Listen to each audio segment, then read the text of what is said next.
બાળકો, અહીં આ દિવાલ ઘડિયાળ છે જેમાં માત્ર 4 જ અંકો દર્શાવેલા છે. અહીં 12, અહીં આ બાજુ 3, 6 અને 9, જ્યારે બાકીના અંકોની જગ્યાએ નિશાન દર્શાવેલું છે. જુઓ બાળકો, અહીં આ બાકીના અંકોની જગ્યાએ નિશાન કરેલું છે. તેમજ દરેક ઘડિયાળમાં સામાન્ય રીતે 3 કાંટાઓ હોય છે. આ 1, આ 2 અને આ 3 કાંટા. તેમજ આ ઘડિયાળમાં સૌથી નાનો કાંટો એ આ કલાક કાંટો છે, જ્યારે અહીં આ બાકીના 2 કાંટાઓ મોટા કાંટાઓ છે. આ બંને મોટા કાંટાઓમાંથી એક મિનિટ કાંટો જે મિનિટ દર્શાવે છે, જ્યારે બીજો તે સેકન્ડ કાંટો છે જે સેકન્ડ દર્શાવે છે. આ ત્રણેય કાંટાઓમાંથી સૌથી નાનો કલાક કાંટો તે સૌથી ધીમે ચાલે છે, જ્યારે મિનિટ કાંટો તે કલાક કાંટા કરતાં થોડી વધુ ઝડપી ચાલે છે, જ્યારે સેકન્ડ કાંટો તે સૌથી વધુ ઝડપે દોડ મૂકે છે. ઘણી વખત અમુક ઘડિયાળમાં માત્ર કલાક કાંટો અને મિનિટ કાંટો જ દર્શાવેલા હોય છે, જ્યારે સેકન્ડ કાંટો હોતો નથી. તો ચાલો બાળકો, આજે આપણે ઘડિયાળમાં આ કાંટાઓ વિશે તેમજ આ કાંટાઓ આધારિત સમય વિશે થોડી સમજ મેળવીએ. જુઓ, અહીં આ ઘડિયાળના ડાયલનું એક ચિત્ર દર્શાવેલ છે, જેમાં અંક 1થી શરૂ કરીને અહીં આ મુજબ 12 અંકો દર્શાવેલા છે. અહીં આ બધા જ અંકો સમાન અંતરે જ આવેલા છે.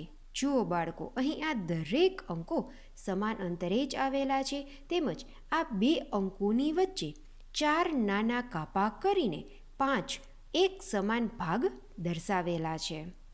જુઓ, અહીં દરેક 2 અંકની વચ્ચે અહીં 4 નાના કાપા કરેલા છે, તેનાથી અહીં એક સમાન 5 ભાગ દર્શાવેલા છે. જો આપણે મિનિટ આધારિત વાત કરીએ તો અહીં આ મોટો કાપો અને તે પછીનો આ એક નાનો કાપો. બાળકો, અહીં ખાસ કાળજી રાખવી કે આ મોટો કાપો અને તે પછીનો તરત જ આ નાનો કાપો, તેમની વચ્ચેનું અંતર તે 1 મિનિટ દર્શાવે છે. જુઓ, અહીં આ 2 કાપા વચ્ચેનું અંતર તે 1 મિનિટ દર્શાવે છે. અહીં આ મુજબ પછીના 2 કાપાઓ વચ્ચેનું અંતર તે બીજી મિનિટ, બાકીના 2 કાપાઓ વચ્ચેનું અંતર ત્રીજી મિનિટ, અહીં આ ચોથી મિનિટ અને અહીં આ બંને કાપાઓ વચ્ચેનું અંતર તે 5મી મિનિટ દર્શાવે છે. આમ જો મિનિટ કાંટો 1 પર પહોંચે એટલે થઈ જશે પૂરી 5 મિનિટ. એટલે કે મિનિટ કાંટો જો 12 પર હોય ત્યાંથી તે આગળ ખસતા ખસતા ખસતા 1 પર પહોંચે એટલે 12 થી 1 વચ્ચેનું અંતર તે 5 મિનિટ દર્શાવે છે. જુઓ બાળકો, અહીં ફરીથી 1 મિનિટ, 2, 3, 4 અને અહીં 1 પર પહોંચતા પૂરી 5 મિનિટ. અહીં આ મુજબ જ આગળ વધતા 1 પરનો કાપો અને તે પછીનો નાનો કાપો, આ બંને કાપા વચ્ચેનું અંતર તે વધુ 1 મિનિટ દર્શાવે છે. એટલે કે અહીં આ 5 મિનિટ વત્તા 1 મિનિટ એટલે આ અંતર તે 6ઠ્ઠી મિનિટ દર્શાવે છે. અહીં આ મુજબ જ આગળ વધતા અહીં આ 7 મિનિટ, 8 મિનિટ, 9 મિનિટ અને અહીં 10 મિનિટ. એટલે કે મિનિટ કાંટો જો 2 પર પહોંચે એટલે થાય પૂરી 10 મિનિટ. અહીં આ રીતે મિનિટ કાંટો આગળ વધતા અહીં 3 પર પહોંચે ત્યારે 15 મિનિટ, મિનિટ કાંટો 4 પર પહોંચે ત્યારે 20 મિનિટ, 5 પર પહોંચે ત્યારે 25 મિનિટ, 6 પર પહોંચતા 30 મિનિટ, 7 પર પહોંચતા 35 મિનિટ, 8 પર પહોંચતા 40 મિનિટ, 9 પર 45 મિનિટ, 10 પર કાંટો પહોંચતા 50 મિનિટ અને 11 પર જો મિનિટ કાંટો પહોંચે ત્યારે 55 મિનિટ. આ 55 મિનિટ બાદ અહીં નાનો કાપો એટલે આ અંતર તે 56 મિનિટ, અહીં 57, અહીં 58, અહીં 59 અને આ 2 કાપા વચ્ચેનું અંતર તે 60 મિનિટ. એટલે કે મિનિટ કાંટો ફરતા ફરતા ફરતા અહીં 12 પર આવે ત્યારે પૂરી 60 મિનિટ થશે. બાળકો, અહીં મેં 00 મિનિટ અને 60 મિનિટ એમ બંને દર્શાવેલા છે. શા માટે? તો કે જ્યારે મિનિટ કાંટો તે 12થી શરૂ કરે ત્યારે 0 મિનિટ, ત્યાંથી 0થી 5, 10, 15, 20 એમ કરતાં કરતાં ફરી મિનિટ કાંટો 12 પર પહોંચે એટલે કે 60 મિનિટ. આમ 12 પર 0 મિનિટ કહો કે 60 મિનિટ. બાળકો, અહીં આ સમયગાળો તમે ધ્યાનથી જુઓ. દરેક સમયમાં 5-5 મિનિટનો વધારો થાય છે. અહીં 12થી શરૂ કરીએ તો 0 મિનિટ, 0માં 5 ઉમેરતા અહીં 5 મિનિટ, 5માં 5 ઉમેરતા 10 મિનિટ, 10માં 5 ઉમેરતા 15 અને 15માં ફરી 5 ઉમેરતા અહીં 20 મિનિટ. અરે, આ તો 5નો ઘડિયો છે, 5નો ટેબલ છે. 5 એકા 5, 5 દુ 10, 5 તેરી 15, 5 ચોક 20, 25 25 25, 5 છક 30, 5 સત્તા 35, 5 અઠ્ઠા 40, 5 નવ્વા 45, અહીં 5 દાણ 50. બાળકો, 5નો ટેબલ અહીં પૂરો નથી થઈ જતો. અહીં 5 દાણ 50. પછી આગળ વધતા 5નો 11 સાથે ગુણાકાર એટલે 5 ગુણ્યા 11 અથવા 11 પંચા 55.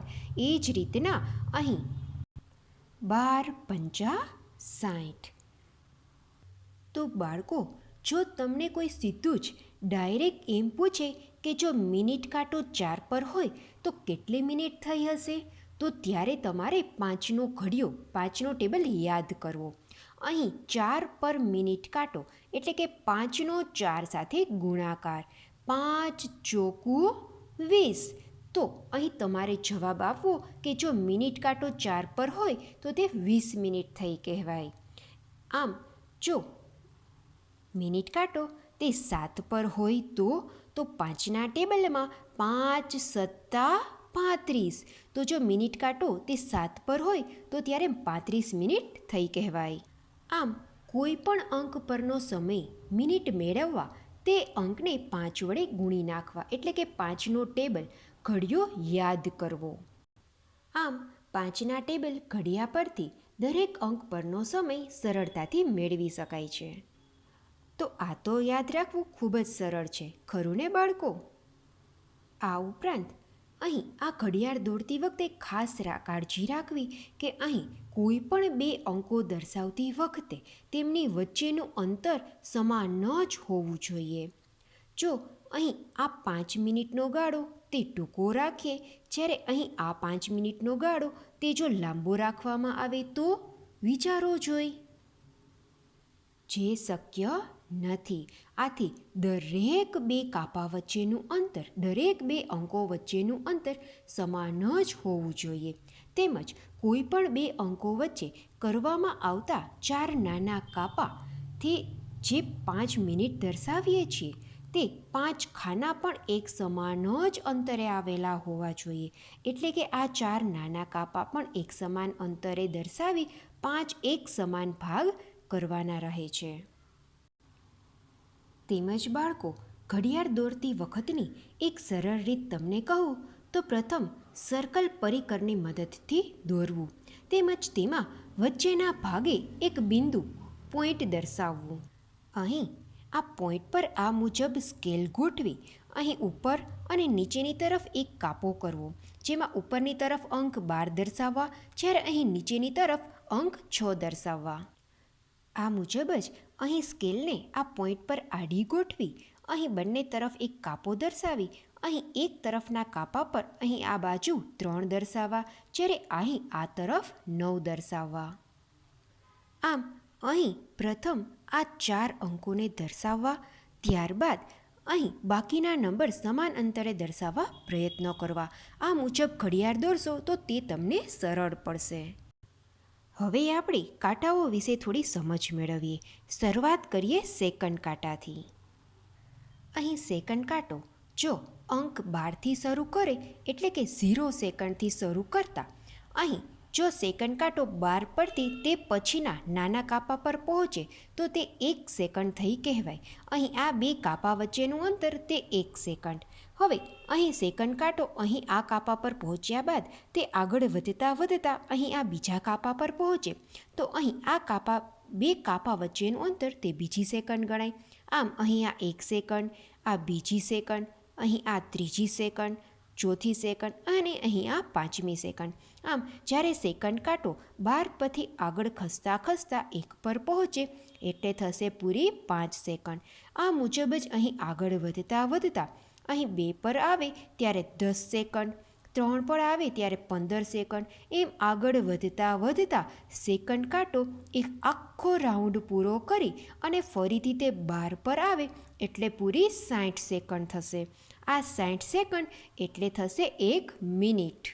આમ ઘડિયાળમાં જ્યારે સેકન્ડ કાંટો એક આખો રાઉન્ડ મારશે એટલે કે 60 સેકન્ડ અને 1 મિનિટ કહેવાય, ત્યારે આ મિનિટ કાંટો છે તે અહીં 12 પરથી શરૂ કરી તે પછીના નાના કાપા પર પહોંચી જશે એટલે થશે 1 મિનિટ. બાળકો ફરીથી કહું તો સેકન્ડ કાંટો જ્યારે આખો એક રાઉન્ડ કરી અને 1 મિનિટ કરશે ત્યારે મિનિટ કાંટો પોતાનું સ્થાન બદલી અને આગળના નાના કાપા પર પોતાનું સ્થાન બદલશે. આમ અહીં આ સેકન્ડ કાંટો જો પછીનો બીજો એક આખો રાઉન્ડ મારે એટલે અહીં ફરીથી બીજી 60 સેકન્ડ થશે.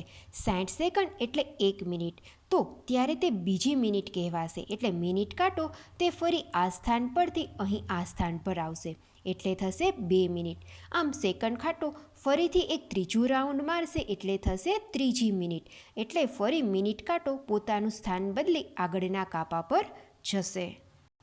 આમ અહીં સેકન્ડ કાંટો એક આખો આંટો મારશે એટલે થશે 60 સેકન્ડ. 60 સેકન્ડ એટલે 1 મિનિટ. આમ બાળકો અહીં ખાસ નોંધો કે સેકન્ડ કાંટો એક આખો રાઉન્ડ મારે એટલે મિનિટ કાંટો પોતાના નેક્સ્ટ કાપા પર પોતાનું સ્થાન બદલે છે.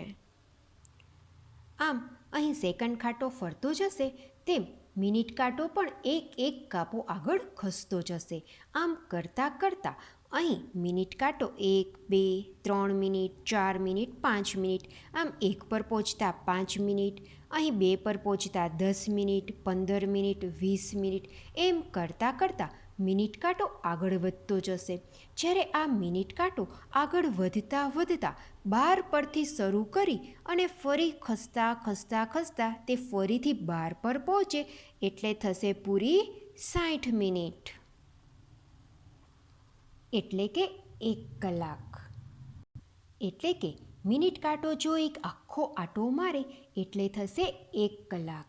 જ્યારે આમ મિનિટ કાંટો એક આખો આંટો મારી અને 1 કલાક કરે ત્યારે અહીં સૌથી નાનો કાંટો એટલે કે કલાક કાંટો તે આગળના કાપા પર પોતાનું સ્થાન બદલશે. એટલે કે જો કલાક કાંટો તે અહીં પ્રથમ 12 પર હોય તો 12 પરથી મિનિટ કાંટાના એક આખા રાઉન્ડ બાદ એટલે કે 60 મિનિટ 1 કલાક બાદ કલાક કાંટો તે 12 પરથી પોતાનું સ્થાન 1 પર ગોઠવશે. આમ જો કલાક કાંટો તે 12 પરથી 1 પર આવે એટલે થઈ પૂરી 1 કલાક. બાળકો અહીં આ ઘડિયાળમાં જુઓ, અહીં આ નાનો કાપો તે કલાક કાપો છે, જ્યારે અહીં આ મોટો કાપો તે મિનિટ કાંટો છે, જ્યારે અહીં આ તે સેકન્ડ કાંટો. હવે અહીં આ બંને કાંટાઓને ધારો કે હું અહીં આ મુજબ 12 પર ગોઠવું છું. જુઓ બાળકો, અહીં નાનો કાંટો અને મોટો કાંટો બંનેને બરાબર 12 ઉપર ગોઠવ્યા છે.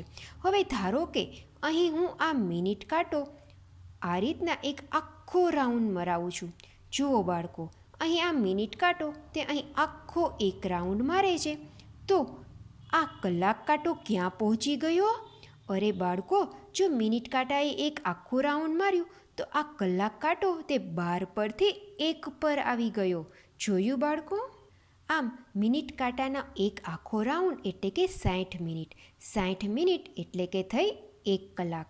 જો અહીં આ મિનિટ કાંટાને બીજો એક રાઉન્ડ મરાવું તો શું થાય છે? જુઓ બાળકો, અહીં આ મિનિટ કાંટાએ બરાબર એક બીજો રાઉન્ડ માર્યો, તો જુઓ અહીં આ કલાક કાંટો તે 1 પરથી 2 પર પહોંચી ગયો. જુઓ ફરીથી આ મિનિટ કાંટાએ ફરી એક રાઉન્ડ માર્યું અને 12 પર ફરીથી પહોંચતા કલાક કાંટો 1 પરથી 2 પર પહોંચી ગયો. આ જ રીતના જો મિનિટ કાંટાને ફરી એક ત્રીજો રાઉન્ડ મરાવીએ તો તે કલાક કાંટો 2 પરથી 3 ઉપર પહોંચી ગયો. આમ અહીં મિનિટ કાંટો તે એક આખો આંટો મારે એટલે થશે 60 મિનિટ, 60 મિનિટ એટલે 1 કલાક. હવે અહીં કલાક કાંટો તે 12 પરથી શરૂ કરી અને આગળ આખો રાઉન્ડ મારતા તે 1 પર પહોંચે, 2 પર પહોંચે, એમ આગળ વધતા વધતા તે અહીં એક આખો રાઉન્ડ મારશે એટલે થશે 12 કલાક. અહીં આ એક રાઉન્ડ કલાક કાંટાનો એટલે થયા 12 કલાક. અહીં 12 કલાક એટલે કે અડધો દિવસ. આમ અહીં કલાક કાંટો તે એક આખો આંટો મારે એટલે થયા 12 કલાક.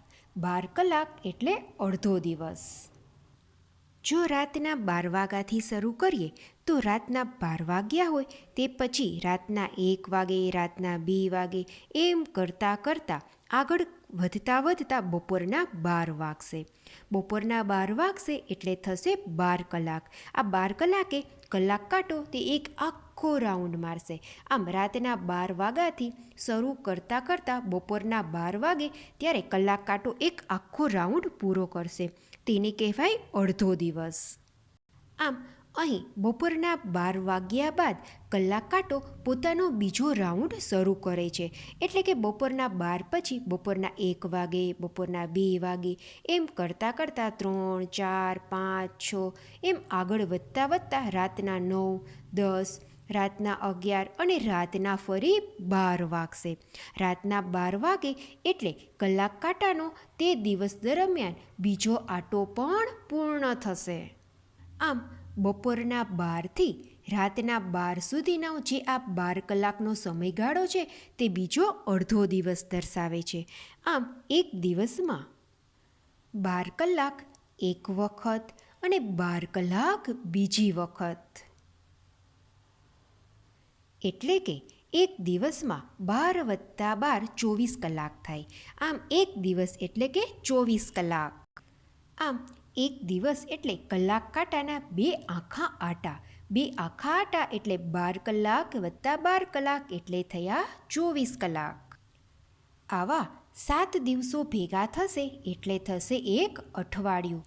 તેમજ જો આવા 15 દિવસ ભેગા થશે એટલે કહેવાય એક પખવાડિયું. બાળકો, તમે 1 મહિનો એ શબ્દ તો સાંભળ્યો જ હશે, પણ તમે જાણો છો કે 1 મહિનો એટલે કેટલા દિવસ? તો 1 મહિનામાં 30 અથવા 31 દિવસો હોય છે. અમુક મહિનામાં 30 દિવસ, જ્યારે અમુક મહિનામાં 31 દિવસ હોય છે. પરંતુ ફેબ્રુઆરી મહિનામાં, અમુક વર્ષના ફેબ્રુઆરી મહિનામાં 28 દિવસ, જ્યારે અમુક વર્ષના ફેબ્રુઆરી મહિનામાં 29 દિવસો હોય છે.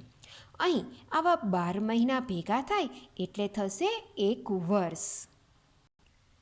તેમજ આ એક વર્ષ એટલે 12 મહિના અથવા તેને 365 અથવા 366 દિવસ તરીકે પણ દર્શાવવામાં આવે છે.